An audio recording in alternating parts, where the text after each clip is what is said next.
মোরলা মাছ দিয়ে, এই যে দেখেছে, এই দেখো এই যে মোরলা মাছ, এই যে মোরলা মাছ দিয়ে আলু দিয়ে পেঁয়াজ দিয়ে টমেটো দিয়ে ক্যাপসিকাম দিয়ে ধনে পাতা দিয়ে ওর মধ্যে দিয়েছি জিরে গুঁড়ো, লঙ্কার গুঁড়ো, কাঁচা লঙ্কা, কাশ্মীরি লঙ্কার গুঁড়ো, হলুদ, নুন, একটুখানি চিনি, একটুখানি গরম মশলা সব দিয়ে মাখিয়ে রেখেছি। এবার এটাকে আমি করবো যখন তোমাদের দেখাচ্ছি। করবো, এই যে কড়া গরম বসিয়েছি। ও এটার মধ্যে একটা জিনিস বলা হয়নি তোমাদের, এটার মধ্যে আমি সর্ষের তেল দিয়ে মেখেছি, বুঝেছো তো? সর্ষের তেল দিয়ে আর একটুখানি চিলি ফ্লেক্স দিয়েছি, দিয়ে আমি এটাকে মেখে রেখে দিয়েছি, আধ ঘন্টা পর্যন্ত রেখেছি। তেল দিলাম অল্প একটুখানি, তেল দিয়েছি ওর মধ্যে, এর মধ্যে অল্প একটুখানি দিলাম, যেহেতু এটা ফোড়ন দেবো, তোমার কালো জিরে ফোড়ন দেবো। দেখো কালো জিরে ফোড়ন দিলাম।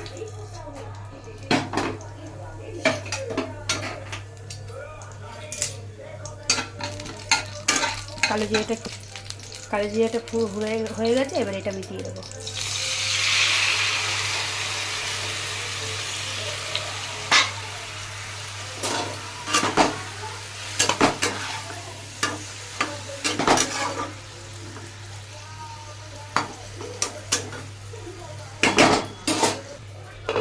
ঢাকা দিলাম, এটা এবারে এমনি স্টিমে রান্না হবে, এটাকে আমি আর কিছু করবো না।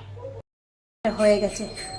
এটা কী বলে বলো তো? এটাকে বলে বাটি চচ্চড়ি। তো বাটির মধ্যে করো, তো বাটি আমার সিলভারের বাটি নেই বলে আমি কড়াইয়ে করেছি।